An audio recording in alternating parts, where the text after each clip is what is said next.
할렐루야. 주일 3부 예배에 오신 모든 성도님들을 환영하고 또한 축복합니다. 오늘 함께 나눌 말씀의 제목은 다음과 같습니다. 한번 띄워주시겠습니까? 같이 읽도록 하겠습니다. 여호와 이레의 삶. 그렇습니다. 오늘은 여호와 이레의 삶 첫 번째 시간으로 함께 은혜를 나누고자 합니다. 하나님께서 믿음의 사람들의 믿음을 시험하실 때가 있습니다. 이는 믿음은 한번 생기면 그것이 유지되는 것이 아니기 때문입니다. 믿음은 노력하면 노력할수록 더 커지거나 깊어지고 방치가 된다면 도태될 수밖에 없는 성질을 갖고 있기 때문입니다. 사람과의 관계처럼 말이죠. 또한 믿음은 성장을 해야 되는 하나님께서 허락하신 숙제와 같은 것이 있습니다. 그래서 하나님은 믿음의 사람들의 믿음을 시험하십니다. 이 믿음이 약해졌을 때 하나님을 놓치게 되기 때문입니다. 그런데 하나님께서 허락하시는 시험은 감당하지 못할 시험이 아닌 바울이 고린도전서 10장 13절에 말한 것처럼 하나님은 신실하셔서 감당할 수 있는 시험을 주신다고 하셨습니다. 즉 우리의 믿음의 시험은 우리가 감당할 수 있을 정도로 하나님께서 허락하신다는 것입니다. 그래서 그 믿음을 가지고 우리가 더욱더 하나님을 향해 온전한 마음을 믿음을 올려드릴 수 있게 한다는 것입니다. 시험을 감당할 때 하나님을 더욱 믿을 수 있도록 믿음의 성숙을 허락하시는 분, 그것이 믿음의 시험을 허락하시고 진행시키시는 하나님의 뜻입니다. 그런데 오늘 본문에 등장하는 아브라함에게 주신 시험을 마주해 보면 과연 아버지로서 감당할 수 있는 시험인가 라는 생각을 하게 됩니다. 오늘도 우리 귀한 오하비 나눔을 통해서 신앙 성장의 동력을 얻기 위한 참 간절한 노력들을 우리가 듣게 되었는데요. 그러한 간절한 노력에는 반드시 하나님의 시험이 있고 그것을 이겨내는 과정 속에 다시 한번 새롭게 되는 은혜들이 있는데요. 그런데 아브라함이 감당한 이 시험 조금은 다르지 않나라도 생각을 해봅니다. 아버지로서 감당할 수 있는 시험인가? 라는 생각을 하게 됩니다. 그 시험의 내용 오늘 본문 2절에 나와 있는데요. 함께 읽도록 하겠습니다.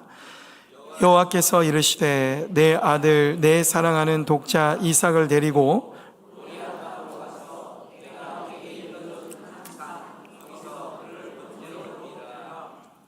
가장 사랑하는 독자, 유일한 아들이라는 뜻이죠. 가장 사랑하는 독자 이삭을 번제로 드리라는 뜻, 과연 무슨 의미일까요? 농담이셨을까요? 그냥 해보는 말씀이셨을까요? 결코 아닙니다. 정말 사랑하는 독자 이삭을 번제로 드리라는 말 그대로입니다. 그렇다면 우리가 급하게 알아봐야 할 것이 뭐냐면 번제가 무엇이냐는 거예요. 번제는요, 우리가 이제 소나 염소나 또 양과 같은 것으로 번제를 드리지 않습니까? 그 번제는요, 그 희생제물 전체를 하나님께 온전히 드린다는 의미를 갖고 있습니다. 조금 더 쉽게 말씀드리면 제물을 완전히 태워드리며 태워져 올라가는 연기를 흠양하시고 그것을 기뻐하시는 것이 번제입니다. 그래서 번제를 드릴 때는요, 먼저는 피를 다 쏟게 만들죠. 생명은 이미 떠나 있는 상태입니다. 그리고 그 제물을 완전히 각을 뜨게 합니다. 하나하나씩 여민다고 하죠. 또한 그것을 피도 먼저 올려드렸지만 그것을 번제단에 올려서 완전히 태워버리는 것입니다. 그 제물을 지금 하나님께서는요, 사랑하는 독자 이삭으로 드리라고 말씀하신 것입니다. 신실하신 하나님, 감당할 수 있는 시험을 주신 하나님께서는 아버지 아브라함에게 아들 이삭을 번제로 드리라는 이러한 시험을 왜 주셨을까요? 우리는 이 질문을 이 시험을 하나님께서 하시기까지의 과정을 우리가 보게 될 것인데요. 우리는 방금 나눠드렸던 왜 이 시험을 허락하셨을까라는 질문을 기억하고 여호와 이레의 삶이라는 제목으로 2주간 말씀을 나누고자 합니다. 질문 하나 드립니다. 아브라함의 아들 이삭의 이름의 뜻을 아시는지요? 힌트는 제 얼굴에 있습니다. 미소인 줄 알았는데 웃음 맞습니다. 이삭의 이름의 뜻은 웃음입니다. 한번 띄우시겠습니까? 또한 그가 웃다라는 뜻을 갖고 있습니다. 그러니까 이삭이라는 이름은 참 밝고 뭔가 명랑한 느낌을 주는 것 같습니다. 그런데요, 이삭의 의미를 알고 나면 열방의 아버지, 많은 무리의 아버지라는 이름의 뜻을 가진 아브라함의 아들에게 부여된 이름치고는 가벼운 느낌을 받기도 합니다. 많은 무리의 아버지 아브라함 하는데 웃음 이삭, 뭔가 이 라인업이 뭔가 좀 약한 느낌도 받습니다. 그런데 우리가 이 이름이 지어진 배경을 알게 되면 우리는 이삭이란 이름을 통하여 하나님의 크고 놀라운 의도뿐만 아니라 신비를 알므로 믿음의 큰 도전을 얻게 될 것입니다. 창세기 15장부터 19장까지 지속적으로 하나님께서 아브라함에게 하신 말씀이 있습니다. 무엇이냐면요, 그것은 바로 내 몸의 날짜가 내 상속자가 되리라 라고 말씀하셨습니다. 이는 아브라함과 본처인 사라만을 통해 태어난 아들이 상속자가 된다라는 것을 의미합니다. 아브라함이 처음 이 말씀을 들었을 때 무자하여서 엘리에셀에게 상속을 넘기려 하는 그 아브라함에게 아들을 주시겠다, 상속자를 주시겠다 말씀을 하셨는데요, 이 말씀을 들을 때의 나이가 80대 중반 정도 되었습니다. 한 83, 4 정도라고 할까요? 5세도 되겠네요. 아이를 낳기 위한 나이치고는 결코 적지 않은 나이였습니다. 그럼에도 이때 아브라함은 하나님의 말씀을 믿었어요. 그것도 온전히 믿었습니다. 그리고 하나님은 또 그것을 의롭게 여겼다라고 말씀하고 있습니다. 한번 그 말씀 함께 창세기 15장 4절에서 6절의 말씀 읽도록 하겠습니다. 여호와의 말씀이 그에게 임하여 이르시되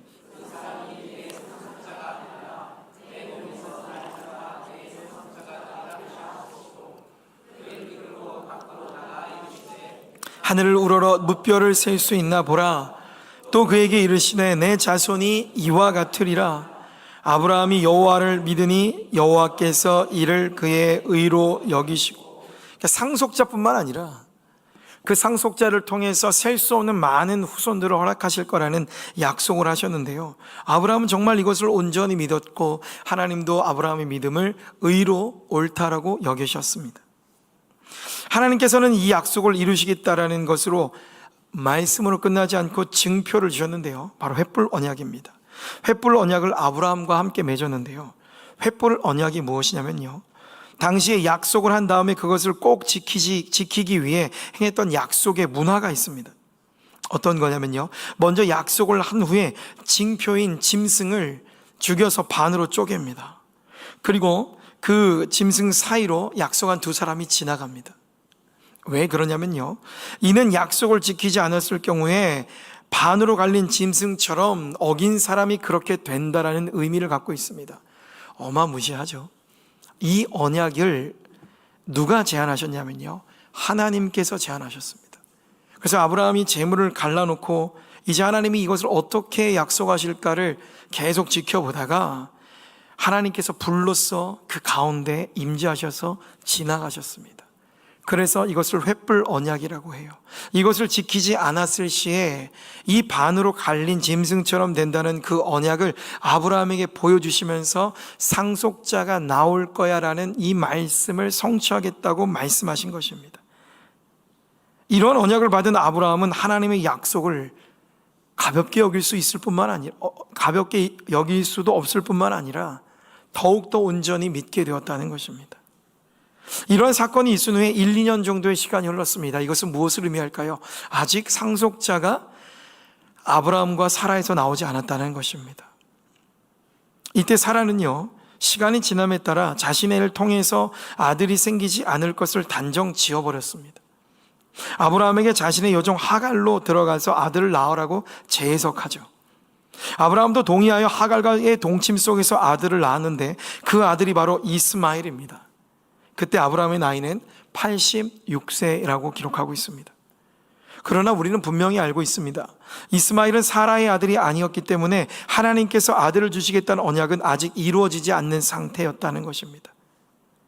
이스마엘을 낳은 그 장면을 통하여 우리가 아브라함의 상태, 사라의 상태를 엿본다면 아들을 주시겠다는 말씀을 믿는 믿음에는 분명한 변화와 요동함이 있었음을 보여주고 있습니다. 이 사건 이후에 시간이 또 흘렀습니다. 아브라함의 원래 이름은 아브람이었습니다. 그 뜻은 고귀한 아버지, 존귀한 아버지라는 뜻입니다. 이런 이름으로 평생을 살아온 아브라함에게 하나님께서 직접 나타나셔서 이름을 아브람에서 아브라함으로 바꿔주셨습니다. 그러니까 대부분 평생을 아브람으로 살았던 것입니다. 근데 나타나셔서 이름을 바꿔주셨는데요, 아브라함의 뜻은 뭘까요? 많은 무리의 아버지, 많은 무리의 아비라는 뜻입니다. 뿐만 아니라 하나님께서는 아브라함에게 속한 남자는 할례를 받게 하였습니다. 할례는 잘라내다라는 뜻이 있는데요, 하나님과 아브라함에 속한 자들과 후손 사이에 지킬 영원한 언약으로 할례를 행하게 하였습니다.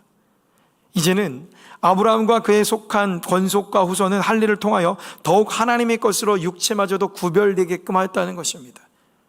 이름도 약속도 하시고 시간이 지나 이름도 바꾸게 하시고 그 몸에 잘라지는 할례를 행함으로 말미암아 흔적도 허락하셨는데 여전히 자녀는 주어지지 않았다는 것입니다.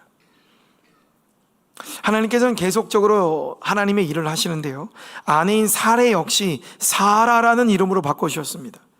사레는 나의 공주라는 뜻이고 사라는 귀족 여성, 많은 무리의 어미라는 뜻을 갖고 있습니다. 나의 공주는 한 개인에게 존귀하게 대접받는 자녀요, 아내에게 부여되는 이름인 것이죠.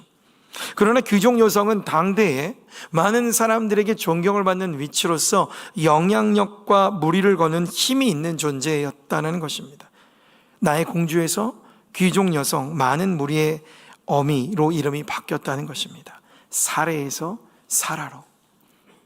아브라함만이 아니었다는 것입니다. 자, 이 두 사람의 이름의 특징을 보도록 하겠습니다. 아브람, 사레는요, 한 가정의 아비와 어미로서의 참 아름다운 의미의 이름을 갖고 있었습니다. 그런 의미였습니다. 그런데 이제는 많은 무리의 열국의 아비와 어미로 그 의미가 바뀌었다는 것입니다. 한 가정에서 많은 무리, 이것을 열국, 열방이라고 합니다. 바뀌었다는 것입니다. 이것은 무엇을 의미할까요? 하나님께서 바꿔주시는 이름은요, 정체성이 완전히 달라졌음을 의미하고요, 그들 앞에 놓인 미래적인 일들을 예언적으로 담아낸 의미를 갖고 있습니다. 이 놀라운 사건들이 지금 두 사람 인생에 일어났습니다. 그런데 우리가 분명히 알고 있는 사실은 무엇일까요? 그것은 바로 아브라함에게는 사라와의 관계 속에서 상속자, 즉 아들이 아직 태어날 기미조차 없었다라는 것입니다. 과연 이 두 사람에게는 이름이 바꿔진 것과 할례를 어떤 의미로 받아냈을까요? 마치 모든 것은 준비되었다는 것입니다. 그런데 정작 그 주인공이 나타나지 않는 이들의 마음 가운데는 어떠한 상태로 이 모든 것을 받아냈을까요? 아무것도 없고 보이지 않고 나이는 들어가고 언약의 성취에 대한 의구심을 넘어 불가능하다고 생각되어져 가는 이들에게 과연 이러한 사건들은, 이름이 바뀌어지고 할례의 사건들은 과연 어떤 의미로 받아들여지게 될까요? 이러한 상황임에도 불구하고 하나님은요, 아브라함에게 또다시 말씀하십니다. 사라의 이름을 바꾼 후에 다시 한번 사라를 일컬어 말씀하시는데요, 17장 16절의 말씀 함께 읽도록 하겠습니다. 내가 그에게 복을 주어 그가 내게 아들을 낳아주게 하며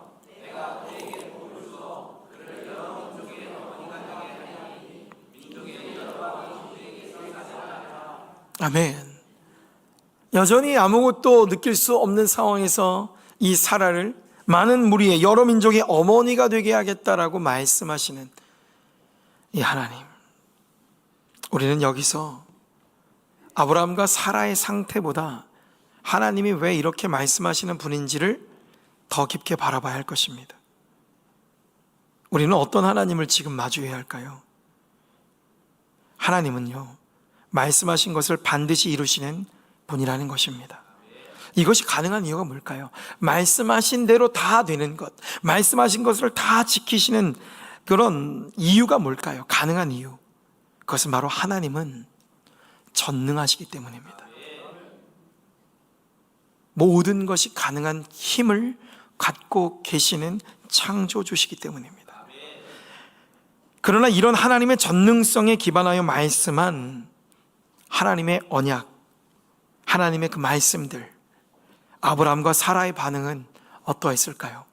이 전능하신 하나님께서 말씀하셨음에도 불구하고 이 부부는 어떤 반응을 보였을까요? 사례를 향한 하나님의 말씀을 듣고 아브라함은요, 웃었습니다. 마음속으로. 그의 웃음의 배경에는 어느덧 99세가 된 자신이 어찌 아들을 낳을 수 있는가에 대한 합당한 논리에 기초한 반응이었습니다. 어처구니 없는 불신에서 나타난 것은 아니라고 말할 수도 있습니다. 17장 17절의 말씀 함께 보도록 하겠습니다. 아브라함이 엎드려 웃으며 마음속으로 이르되 100세 된 사람이 어찌 자식을 낳을까? 사라는 99세니 어찌 출산하리요? 하고. 여기서 우리가 알 수 있는 것은 아브라함은 하나님의 전능성을 이해는 했습니다. 그러나 아직까지 아까 OIB 간증에서도 나타난 단어이지만 맛보진 못한 상태였다는 것입니다. 그래서요, 아들을 주시겠다는 언약을 이루시겠다는 하나님의 말씀을 들었음에도 불구하고 아브라함은 포기한 듯 이스마엘이 자신의 상속자가 될 것임을 하나님께 고백해 버립니다. 그러나 하나님은 또다시 아들을 낳을 것을 말씀하시면서 이번에는 이름마저도 지어주셨습니다. 이때 주어진 이름이 바로 서두에 우리가 함께 나눴던 웃음이라는 뜻의 이삭이라는 이름입니다. 17장 19절의 말씀 같이 읽어보도록 하겠습니다. 하나님이 이르시되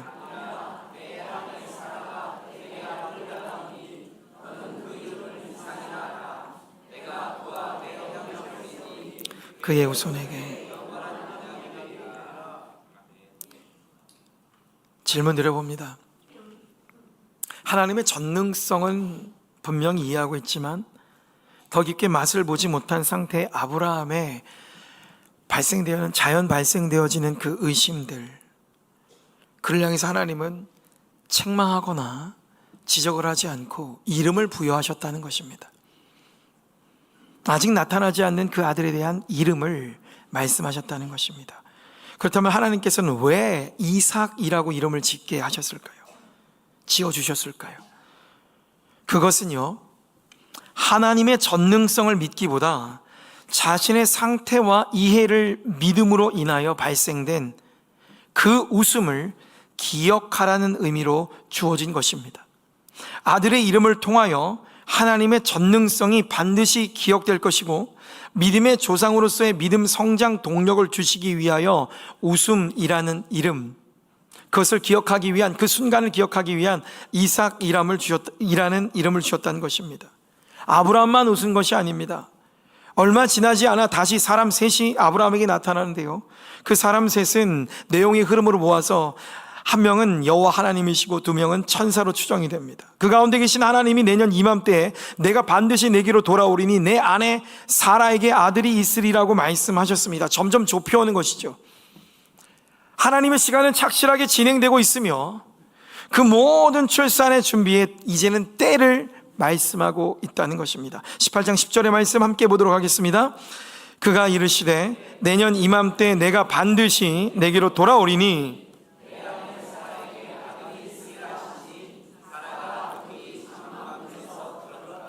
아브라함뿐만 아니라 사라가 들을 수 있도록 말씀하셨다는 것입니다. 이 소리를 듣고 사라는 아멘 하였을까요? 그들이 이럴 줄 믿습니다라고 얘기했을까요? 그렇지 않았습니다. 아브라함처럼 그도 속으로 웃었습니다. 물론 그 웃음은 비웃음도 즐거움의 웃음도 아니었습니다. 남편 아브라함과 마찬가지로 자신의 상태는 도저히 아이를 출산할 수 없는 현실적 상황을 직시한 웃음, 하나님의 전능하심을 믿지 못한 것에 기인한 웃음이었다는 것입니다. 결코 건강한 웃음이 아니었던 것이죠. 하나님은 그 웃음을 기억하라고 이삭이라고 이름을 짓게 하신 것입니다. 실제로 사라는 육신적으로는 아이를 낳을 수 없는 상태였음을 성경은 증거하고 있는데요, 18장 11절 말씀 함께 읽도록 하겠습니다.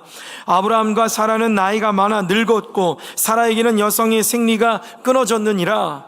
아브라함과 사라의 웃음의 공통점은 하나님의 말씀이 성취될 수 없는 불가능한 현실, 그것에 관한 웃음이었습니다. 성경도 분명히 그들은 아이를 낳을 수 없는 상태라고 기록하고 있다는 것입니다. 성경은 그것을 왜 기록했을까요? 그들의 상태는 그것이고 이 모든 것을 뛰어넘어 역사할 분이 하나님이라는 것을 말씀하기 위함인 것이죠. 아브라함과 사라의 이 불가능한 현실을 믿음으로 말미암아 오는 웃음, 하나님께서 허락하신 약속도 있지만 그 충돌 속에서 나타나는 웃음, 하나님의 약속보다 자신의 현실을 더 믿어버리는 그 간극 속에서 나타냈던 웃음, 우리는 분명히 이러한 웃음에 대해서 이해도 하고 수긍할 수 있습니다. 그러나 우리는 오늘 말씀을 통해서 깨달아야 합니다. 무엇을 깨달아야 할까요? 이 웃음에는 하나님의 전능성에 대한 믿음의 결여가 있었다는 것입니다. 하나님을 알지만 자신들의 상황으로는 도저히 안 된다는 강한 현실 인정이 하나님을 믿지만 하나님의 전능성을 부재하게 하고 불가능한 영역으로 치부하겠다는 것입니다. 믿음은 있지만 그 영역만큼 믿지 못하겠다는 모습을 아브라함과 이삭이 갖고 있었다는 것입니다. 이 하나님께서는 그 믿지 못한 영역으로부터 발생된 웃음이 잘못되었음을 말해주고, 하나님의 언약은 언제나 상황과 관계없이 이루시는 전능자의 약속임을 상기시킵니다. 이 모든 것을 기억하기 위해서 그 아들에게 이삭, 웃음, 그가 웃다라는 이름을 부여했던 것입니다. 그 상기된 약속 18장 13절과 14절의 말씀 함께 읽도록 하겠습니다. 여호와께서 아브라함에게 이르시되 사라가 왜 웃으며 이르기를 내가 늙었거늘 어떻게 아들을 낳으리요 하느냐? 여호와께 능하지 못한 일이 있겠느냐? 기한이 이를 때에 내가 내게로 돌아오리니 사라에게 아들이 있으리라. 오늘 하나님께서 우리에게도 이 부부에게 한 말씀처럼 우리에게 질문하는 것을 한번 생각해 보길 원합니다. 여호와께 능하지 못한 일이 있습니까? 없는 줄 믿습니다. 오늘 우리 하나님은 전능하신 분인 줄 믿습니다. 그 전능하신 하나님을 온전히 전능하신 하나님으로 믿으시기를 주님의 이름으로 축복합니다. 우리도 역시 아브라함과 사라와 같은 연약함이 있을 수 있습니다. 그러나 그 영역이 오늘 드러나기를 주님의 이름으로 축복합니다. 여호와께 능하지 못한 일이 있겠냐라는 질문은 두 사람의 입을 다물게 합니다. 부재했던 하나님의 전능성을 깨달은 그들은 더 이상 웃음도 이에 대한 반응도 하지 않습니다. 하나님은 이런 부부에게 이삭을 주시기 전 다시 한번 두 가지 사건을 마주하게 하십니다. 하나는 소돔과 고모라의 멸망이고 또 하나는 그랄 지역에 아이를 낳지 못하게 하는 사건, 즉 태를 다스신 사건을 마주하게 하십니다. 이 두 사건을 이삭을 낳기 전에 경험케 하신 이유는 무엇인지 생각해 보았습니다. 그것은 바로 하나님께서 어떠한 분이신지를 가르쳐 주시는 사건이라고 생각합니다. 하나님의 말씀을 비웃고 자기 뜻대로 살아가려는 하나님을 거역한 민족의 결과를 유황불의 멸망을 통해 가르쳐 주셨고, 그랄 지역에 태를 닫게 하심으로 하나님의 언약 속에 아들을 낳을 자신들을 건드는 그 대상을 향해 이유를 불문하고 한 세대를 낳지 못하게 하는 재앙이 주어짐을 보여주셨다는 것입니다. 이것은 무엇일까요? 앞으로 하나님의 말씀을 거역하는 자들 향한 하나님의 결과론적인 것을 먼저 보였고요, 또한 하나님께서 허락하신 태를 열고 닫으면 하나님의 주권 안에 있음을 철저히 보여주셨다는 것입니다. 이 두 가지 사건을 통해 그들은 무엇을 배웠을까요? 하나님의 놀라운 전능성을 배웠는 줄 믿습니다. 오늘 이 전능하신 하나님의 그늘 아래 우리 모두가 피하기를 주님의 이름으로 축복합니다.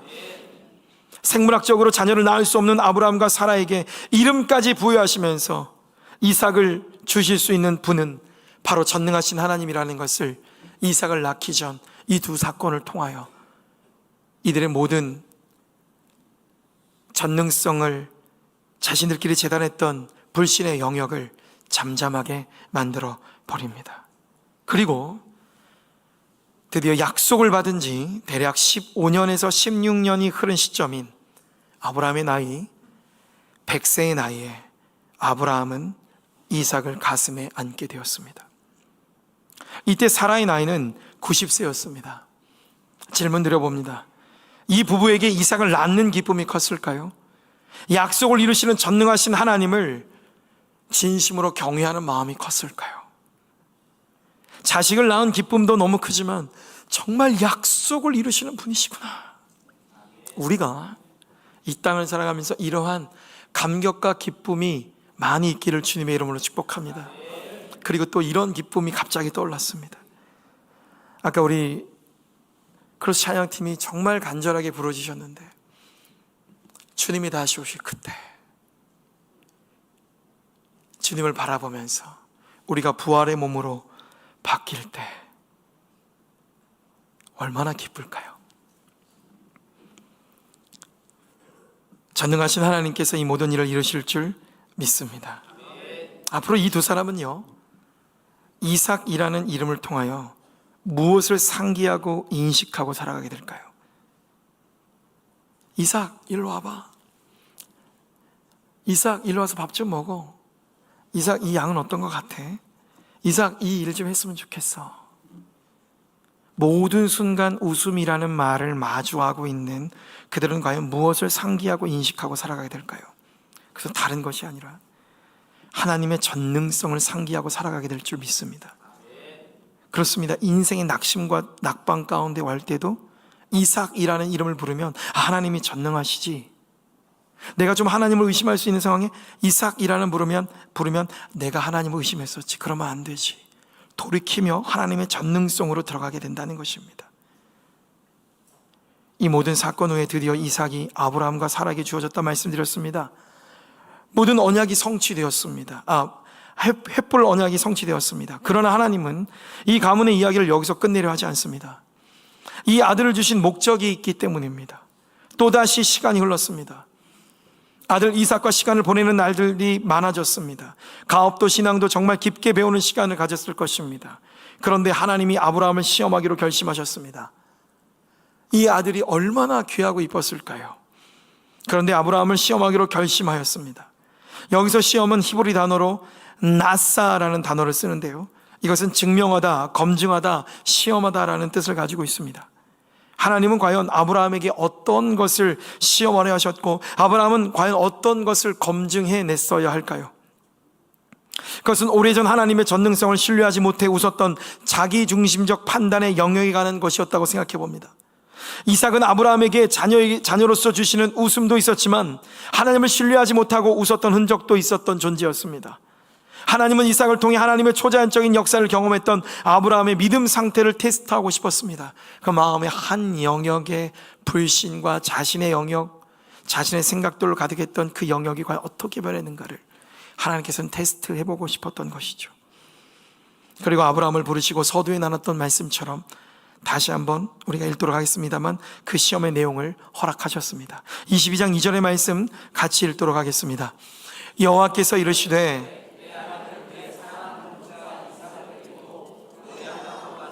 내가 내게 일러준 한 산 거기서 그를 번제로 드리라. 하나님께서 이 시험의 명령을 혹은 이 시험을 출제하기 전 하나님께서는 참 많이 아브라함을 준비하게끔 하였다라는 것을 느끼게 됩니다. 여호와 이레는 여호와의 준비하심이라는 뜻을 갖고 있습니다. 신앙생활을 해보신 성도님들은 이 의미를 또한 삶에서 경험할 때가 있습니다. 이것을 준비했어야 되는데 어떡하지? 하다가 그 준비됨을 마주하면 여호와 이레 하나님이 나를 도우셨다라는 고백을 할 때가 있지 않습니까? 그러나 여호와 이레는 그 뜻만 가지고 있지 않다는 것입니다. 선제적인 뜻이 있습니다. 여호와께서 보시다 라는 뜻이 있습니다. 부모는 자녀의 삶을 그저 바라보기만 하는 존재가 아닙니다. 자녀의 삶에 필요한 것이 무엇인지 준비하는 존재인 것이죠. 그가 스스로 독립했을 뿐만 아니라 그의 생에 마감될 때까지 자녀를 바라보고 그 준비됨이 무엇인지를 최선을 다해 준비케 해주는 존재가 바로 부모인 것이죠. 하나님께서는 아브라함이 많은 무리의 아버지요 믿음의 조상으로 세워주기 위해 늘 주목하셨고 그의 결핍을 채우기 위해 그의 끝없는 오류를 바로잡아 주기 위해 끝없는 가르침을 주심으로 그의 믿음을 강화시켰던 아버지 되어 주셨던 것입니다. 이는 믿음의 삶을 살아가는 우리의 삶에도 아버지 되신 하나님은 늘 주목하시고 우리의 필요를 준비하고 계시다는 것을 우리 모두가 깨달으시기를 주님의 이름으로 축복합니다. 그러기 위해서 우리는 나의 환경과 이해를 넘어서 하나님의 전능성을 믿으며 주님을 바라보며 믿음의 삶을 더욱 더욱더 살아내기 위해 온전한 마음을 다해야 할 줄 믿습니다. 저는 매년 1월 복된 교회를 오기 전 모로코 아프리카 중보기도 모임에 참여한 적이 있었습니다. 프랑스 북부에 있는 릴이라는 도시에서 1시간 정도 들어가면 아름다운 시골 마을 띠물이라는 도시가 있습니다. 거기서 450년 이상 된 고성에서 10일 정도 정말 뜨거운 예배를 드립니다. 잠시 시간이 되어서 그 근처에 있는 숲을 방문하게 되었습니다. 근데 그 숲을 방문했을 때 저에게 크게 세 가지가 주목이 되었습니다. 한 가지는 그 숲의 모든 흙이 다 거무스름했다는 것입니다. 두 번째는 어마어마한 거목들로 울창한 숲을 이루고 있다는 것이고요. 마지막 하나는 바로 그 거목들이 뿌리채 뽑혀 있는 나무들이, 쓰러져 있는 나무들이 많았다라는 것입니다. 왜 그런지를 좀 물었습니다. 선교사님이 대답하기를 거무스름한 흙은, 이 토양은요, 어떠한 씨를 뿌려도 다 자라게 하는 토양의 뭐라고 할까요? 그 건강성이, 풍요로움이 가득하다라는 거예요. 그러니까 정말 양질의 토양이라는 것을 의미하는 것이고요. 그렇기 때문에 거목들이 자라는데 부족함 없는 환경이라고 합니다. 그럼 마지막 세 번째, 왜 쓰러져 있는가에 대한 질문을 했을 때 선교사님의 대답이 제 가슴을 쳤습니다. 나무들이 거목으로 자라긴 하지만 토양이 너무 좋아서 더 깊게 뿌리를 내리지 않는다고 합니다. 그래서 자연재해나 태풍 혹은 홍수들이 일어났을 때 나무들이 그 뿌리를 온전히 내리지 못한 거목들은요, 추풍나글처럼 툭 쓰러진다고 합니다. 이 말씀을 듣고서 어떤 말씀이 떠올랐습니다. 아마 공감을 하실 거라 생각합니다. 마태복음 7장 24절에서 27절의 말씀 한 목소리 읽도록 하겠습니다. 그러므로 누구든지 나의 이 말을 듣고 행하는 자는 그 집을 반석 위에 지은 지혜로운 사람 같으리니 비가 내리고 창수가 나고 바람이 불어 그 집에 부딪히지 무너지지 아니하나니 이는 주추를 반석 위에 놓은 까닭이요 나의 이 말을 듣고 행하지 아니하는 자는 그 집을 모래 위에 지은 어리석은 사람과 같으리니 비가 내리고 창수가 나고 바람이 불어 그 집에 부딪힘에 무너져 그 무너짐이 심하니라.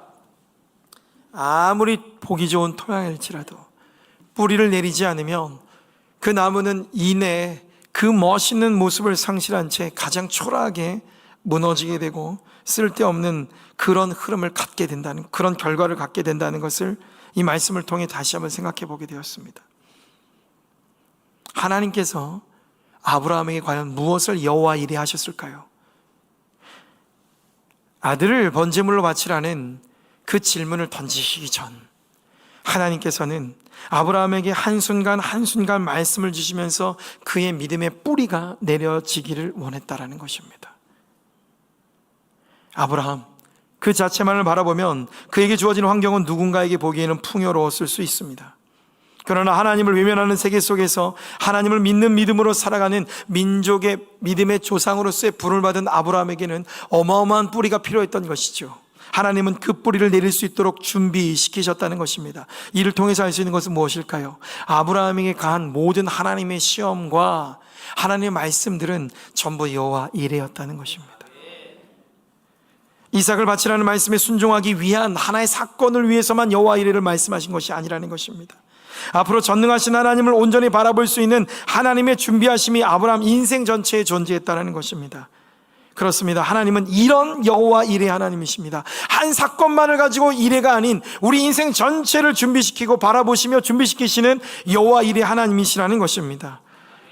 이 말씀을 들으며 우리 귀한 성도님들은 오늘 내게 임한 하나님이 여호와 이레 하나님으로 다가오시는지요? 하나님은 신실하십니다. 하나님은 언제나 옳으십니다. 그래서 하나님께서는 우리에게 말씀하시는 것이죠. 내가 너를 지켜보고 있고 너의 삶의 모든 시험을 감당할 수 있게 한다. 하나님이 우리를 향해서 시험하시는 것을 우리는 어려워해서는 안 되는 것이죠. 왜냐하면요, 믿음의 조상 아브라함뿐만 아니라 성경에 나오는 모든 인물들이 이 믿음의 시험을 필연적으로 받았다는 것입니다. 왜요? 하나님께서는 그 믿음의 믿음을 더하시며 하나님을 이 마지막 때에 그들의 삶의 모든 끝자락에서마저도 놓치지 않고 살아가길 원하시기 때문인 줄 믿습니다. 오늘도 끝까지 그 구원의 여정을 완성시키기 위하여서 여호와 이레로서 우리 삶에 개입하시는 그 하나님을 오늘 더 깊게 만나시기를 주님의 이름으로 축복합니다. 우리 찬양팀 잠시 나와주실까요? 말씀을 맺으려고 합니다. 요한복음 14장 1절의 말씀, 우리가 마음 다해서 한 목소리로 읽기를 원합니다. 너희는 마음에 근심하지 말라. 하나님을 믿으니 또 나를 믿으라. 한 번 더 읽을까요? 너희는 마음에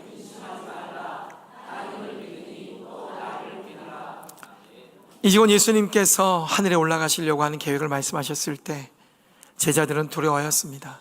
그러나 예수님은 오늘 마지막 읽은 말씀처럼 너는 마음에 근심하지 말라. 하나님을 믿으니 또 나를 믿으라 말씀하고 있습니다. 부분적으로만 믿으라고 하지 않습니다. 그러나 하나님께서는 여전히 우리의 부분적인 연약함의 영역들을 인정하시고 우리에게 시험을 주셔서 그 영역들을 좁혀가고 나중에는 삭제되길 원하는 마음으로 오늘 우리에게 시험을 주십니다. 이것이 여호와의 일이라는 것입니다.